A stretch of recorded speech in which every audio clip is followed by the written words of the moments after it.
एक बार परम पूज्य पंडित श्री गया प्रसाद जी महाराज भिक्षा के लिए जा रहे थे।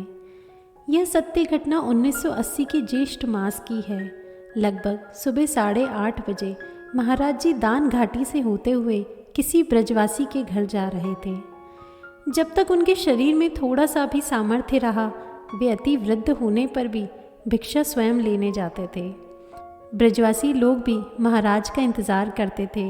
हर ब्रजवासी जानता था महाराज जी अन्न लेने नहीं, वे तो आशीर्वाद और भक्ति की ऊर्जा देने आते हैं। उनके साथ 2 सेवक भी चल रहे थे। जैसे ही आज वे दान घाटी की चढ़ाई चढ़ रहे थे, तभी एक भैंसा गाड़ी लकड़ियों से भरी हुई महाराज जी के सम्मुख आई। गाड़ी खींच रहा भैंसा अपने प्राणों की आखिरी शक्ति से जूझ रहा था। जीभ बाहर, शरीर थरथरा रहा और ऊपर से उसका मालिक निर्दयता से डंडे बरसा रहा था। दान घाटी की चढ़ाई होने के कारण उस भैंसा को गाड़ी को खींचना अति कठिन हो रहा था। पूरा जोर लगाकर खींच रहा था, तब भी उस गाड़ी का मालिक उस भैंसे को डंडे से पीट रहा था। उस भैंसे की इस करुण दशा को देखकर परम दयालु संत श्री गया प्रसाद जी महाराज अपने सेवकों के दोनों बाजू छुड़ाकर उस भैंसे के सम्मुख भागकर आ पहुँचे। कुछ क्षण उस करुण दृश्य को देखते रहे। उनके नेत्र से अश्रुधारा बह निकली। भरे गले से बोले, भजे हूँ न राम ही सो फल लेहू। ऐसे रोने लगे महाराज जी जैसे कोई उनका बहुत खास व्यक्ति किसी दुख में पड़ गया हो।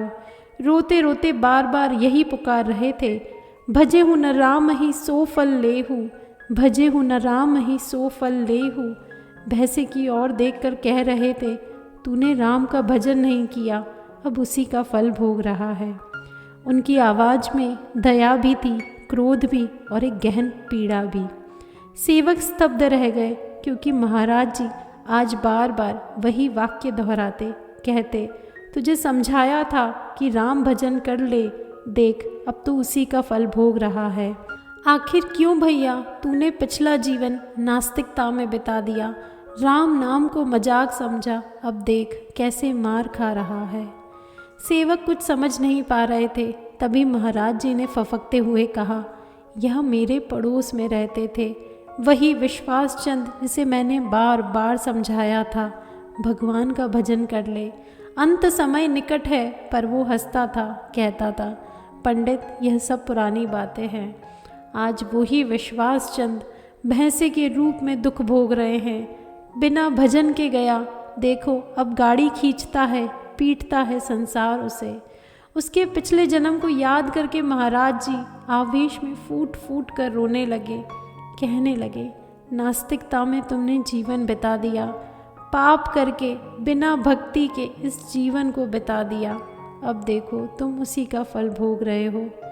उसे पुचकारते हुए आगे के लिए कहते हैं कि अब ये दुख काट लो भैया, अब भी जो भजन करने वाला मिले उसके सामने सिर झुका देना। यह कहते कहते महाराज जी रोते हुए वहीं किनारे पर बैठ गए। भक्तगण जो उधर से गुजर रहे थे सब हैरान थे। यह कोई साधारण करुणा नहीं थी, यह तो अपने प्रिय की आत्मा को पहचानने की पीड़ा थी। सेवकों ने बड़ी मुश्किल से महाराज जी को उठाया, आगे ले जाने लगे, पर महाराज जी तो बार बार पीछे मुड़कर देखते रहे उस भैंसे को जिसे वे अब विश्वास चंद कह रहे थे। तूने भजन नहीं किया रे, अगर कर लिया होता तो आज तू भी सुखी होता, इस लोक में भी और परलोक में भी। अब इस जन्म में तो भोग ही भोग है भैया, भोग ही भोग। वास्तव में यह घटना केवल एक जन्म की नहीं, अनेक जन्मों की यात्रा का प्रमाण थी। एक संत की दृष्टि जब आत्मा को पहचानती है तो वह मनुष्य नहीं, उस आत्मा की पूर्व सभी कथाओं को देख लेती है। भक्ति और नास्तिकता का अंत यहीं स्पष्ट हो जाता है। वे जो बार बार कह रहे थे, भजे हूँ न राम ही सो फल लेहू, यह केवल एक पंक्ति नहीं है, बल्कि अगर हम समझ पाए तो जीवन का अंतिम सार यही है। हर गर्भवती जिसके भीतर आज एक जागृत चेतना है, एक पवित्र आत्मा है जो इस दुर्लभ श्रेष्ठ मानव जीवन को प्राप्त करने जा रही है। काश हर माँ इस जीवन की गहराई को समझ ले, अपनी संतान को ऐसे संस्कार दे दे जो न केवल संतान के इस जीवन को सुखमय बनाए, बल्कि आगे आने वाले किसी भी जीवन में उन्हें कष्ट भोगने की आवश्यकता ही ना पड़े, ऐसा उद्धार कर दे।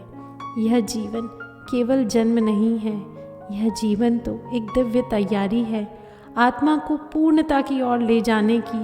इसीलिए हर माँ इस जन्म को, इन संस्कारों के महत्व को ज़रूर समझे, इस समय को व्यर्थ ना जाने दे, अपने साथ साथ अपनी संतान के जीवन को भी कल्याण में ज़रूर बनाए। सभी को सादर प्रणाम। बहुत बहुत धन्यवाद।